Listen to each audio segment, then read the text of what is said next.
सम्यक दर्शन जैन दर्शन का मूल है।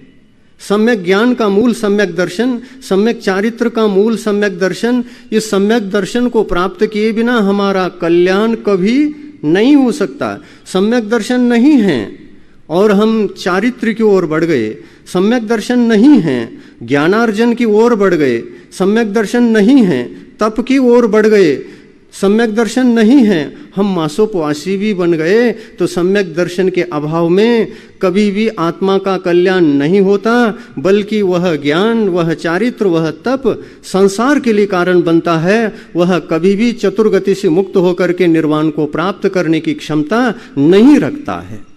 इसलिए जैन दर्शन में जो सम्यक दर्शन को महत्व दिया है, उस सम्यक दर्शन के बिना अन्य कार्य सभी व्यर्थ माने जाते हैं। जिसके जीवन में सम्यक दर्शन आ गया, जिसके जीवन में सम्यक दर्शन आ गया, उसके जीवन में 41 प्रकृतियों का संवर होता है केवल सम्यक दर्शन धारण करने से, और वह 41 कर्मों को बंद करने से बच जाता है। ये कम बात नहीं है। 148 प्रकृतियां होती हैं और 148 प्रकृतियों में से अगर 41 कर्मों का संवर हो गया, हम बंद से बच गए, तो इस किसकी देन है? सम्यक दर्शन की देन है। और यह सम्यक दर्शन मनुष्य को तो है ही प्राप्त हो सकता है, आर्य खंड के मनुष्यों को ही प्राप्त होता है। म्लेच्छ खंड के मनुष्यों को सम्यक दर्शन की प्राप्ति नहीं होती, क्योंकि जिनेंद्र भगवान की वाणी है कि म्लेच्छ खंड में रहने वाले आत्माओं को, चाहे तिर्यंच हो चाहे मनुष्य हो, उनके लिए सदा उस खंड में जन्म लेने के पश्चात, जन्म से लेकर मरण तक सम्यक दर्शन की उत्पत्ति न होने से उनके लिए एक ही गुणस्थान का उपदेश दिया है। सम्यक दर्शन प्राप्त नहीं कर सकते अगर हम आर्य खंड के जन्म से चूक गए। म्लेच्छ खंड में अगर हमारा जन्म हो गया तो बहुत कठिन है, बहुत कठिन है। और इसलिए म्लेच्छ खंड में जीव जन्म लेते हैं तो कौन लेते हैं?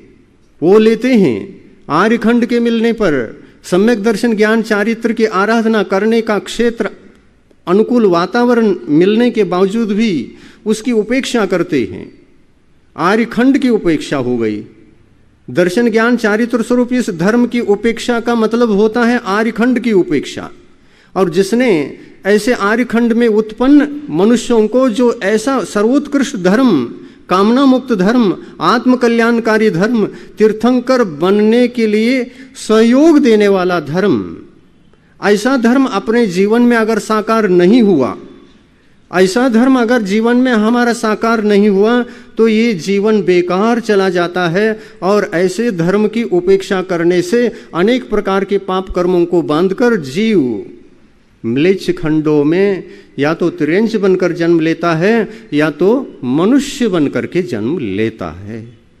वहां जाकर के क्या करें? कुछ भी नहीं कर सकते।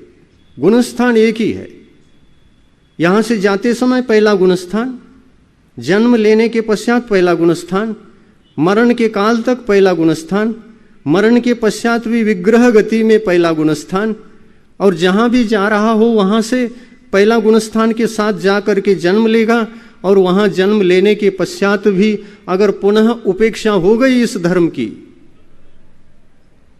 की पुनः अगर उपेक्षा हो गई, न पता वह जीव कितने बार ऐसे ही म्लेच्छ खंडों में, ऐसे ही तिर्यंच गतियों में, नाना प्रकार की योनियों में जन्म मरण करता हुआ कब तक भटकेगा कोई भरोसा नहीं है।